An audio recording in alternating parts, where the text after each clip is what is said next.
Hello दोस्तों, सबसे पहले तो आप सभी को राम राम। कैसे हैं आप लोग दोस्तों? आज की इस वीडियो के माध्यम से हम लोग एलसीएम निकालना सीखेंगे, वो भी गुणनखंड विधि द्वारा। मैं पिछले जो 2 वीडियो बनाया था उसमें भाग विधि के द्वारा हम लोग सीखे थे, बाय डिवीजन मेथड। और अभी ये जो वीडियो बना रहा हूँ या फैक्टर मेथड पे आधारित है, जिसे गुणनखंड विधि, हिंदी में गुणनखंड विधि के नाम से जाना जाता है। तो आइए विलंब न करते हुए सीधे टॉपिक की बात करते हैं। जैसे बताया था मैंने कि लौसा का मतलब होता है लघुत्तम समापवर्तक, एलसीएम का मतलब होता है लोवेस्ट कॉमन मल्टीपल। तो आइए देखते हैं, जैसे कोई संख्या लेते हैं, हम संख्या लेते हैं 4, संख्या कोई भी हो सकती है, 4 और 8, 4 और 8 है। तो इसका क्या करना है, एलसीएम निकालना है, वो भी फैक्टर मेथड से, गुणनखंड विधि द्वारा। तो 4 को ऐसे लिखेंगे। अब 4 को गुणनखंड के रूप में कैसे लिखा जा सकता है? 2 गुणे 2, 2 गुणे 2 लिखा जा सकता है, यानी 2 दूनी 4, ये हो गया। अब इसको कैसे लिख सकते हैं हम? जो इसमें क्या होता है ना, 2 बार आया है, तो जो बेस होता है वो सेम होता है, 2 है तो 2 बेस हो गया। अब 2 बार आया हुआ है, तो इसको 2 के पावर 2 लिख सकते हैं। गणित हमें अलाउ करता है, मैथ हमें अलाउ करता है, इसे हम लिख सकते हैं, इसे कोई बात नहीं है। अब 8 को कैसे लिख सकते हैं? 2 गुणे 2, 2 दूनी 4, 4 दूनी 8। इसका मतलब क्या हुआ, 2 बेस है, ये बेस रहेगा ऐसे ही। और ये 3 बार आया हुआ है, तो ये 2 के घात 3 हो जाएगा, और इंग्लिश में पावर बोलते हैं। तो अब इनमें क्या देखते हैं हम, इनमें जो सबसे हैवी पावर वाला होता है उसको हम लिखते हैं। तो ये 2 पे पावर 2 है, ये 2 पे पावर 3 है, तो 2 पे पावर 2 है तो इसको नहीं लेंगे, 2 पे पावर 3 है इसको लेंगे।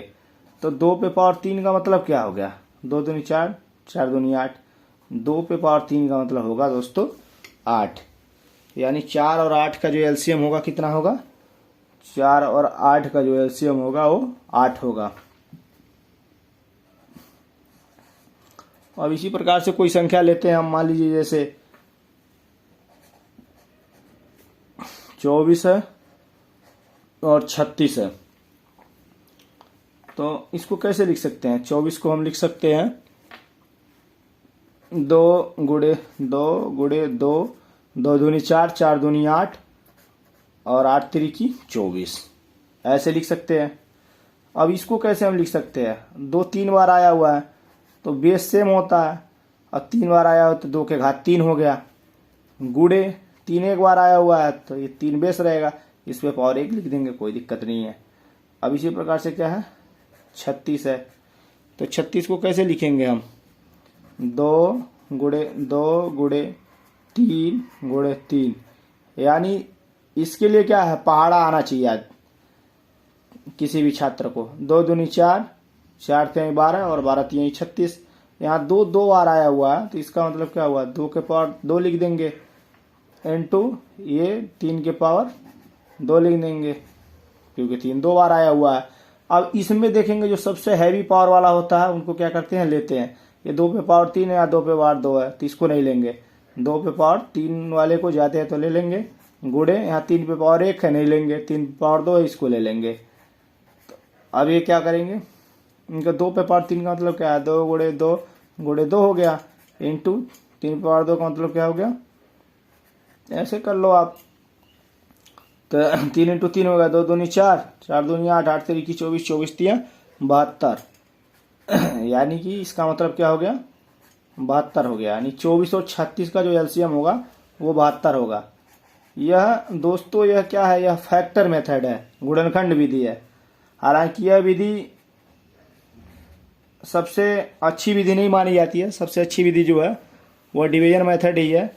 लेकिन जानकारी के लिए, ज्ञान के लिए हर एक चीज को जानना जरूरी है, क्योंकि यह ज्ञान और विज्ञान की दुनिया है। अब इसी प्रकार से हम लोग देखते हैं 16 और 12। और आप लोगों से मेरा निवेदन है कि आप लोग चैनल पर अगर नए हों तो चैनल को सब्सक्राइब कर दें, वीडियो को लाइक कर दें, और अपने सभी दोस्तों में शेयर कर दें। इससे हमारा भी उत्साहवर्धन होगा, मेरा भी मन लगेगा वीडियो बनाने में, और काफ़ी मेहनत से मैं और भी ढेर सारे वीडियो बनाऊंगा आप लोगों के लिए। 16, तो 16 को ऐसे लिख देंगे।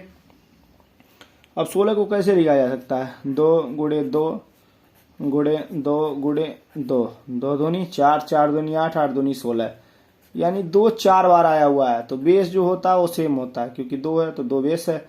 अब ये 4 बार आया हुआ है तो 2 के घात 4 इसे लिख सकते हैं हम। अब इसी प्रकार से 12 है तो 2 गुणे 2, 2 दूनी 4, 2 लिखेंगे 4 दूनी 8, गलत हो जाएगा, यानी 3 हो जाएगा यहाँ पे। 2 दूनी 4, 4 3 12, तो यहाँ पे क्या होगा?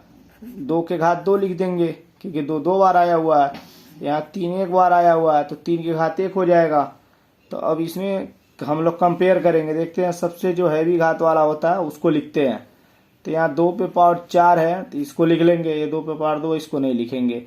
और 3 और ऊपर कोई संख्या नहीं है, नीचे 3 है तो 3 के पावर 1 है तो 3 वाले को ले लेंगे।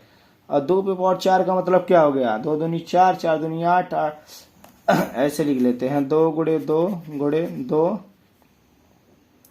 गुणे 2, 2 दूनी 4, 4 दूनी 8, 8 दूनी 16, 2 दूनी 4, 4 दूनी 8, 8 दूनी 16 इंटू 3 हो गया, और 16 तिया 48 हो गया। यानी कि 16 और 12 का जो एलसीएम होगा, 16 और 12 का जो एलसीएम होगा दोस्तों वो कितना होगा? 16 और 12 का जो एलसीएम होगा 48 होगा। अब इसी प्रकार से चौथा है, कोई क्वेश्चन ले लिया, जैसे मान लीजिए कि ले लिया 84 और 42, और कमेंट में एक बार आप लोग जय श्री राम लिख दें।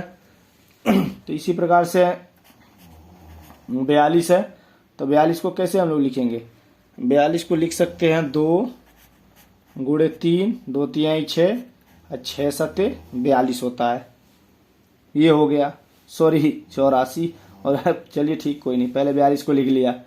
अब फिर इसी प्रकार से 84 को सेकंड पे ले लेते हैं, कोई दिक्कत नहीं है। तो 84 को कैसे लिख सकते हैं हम?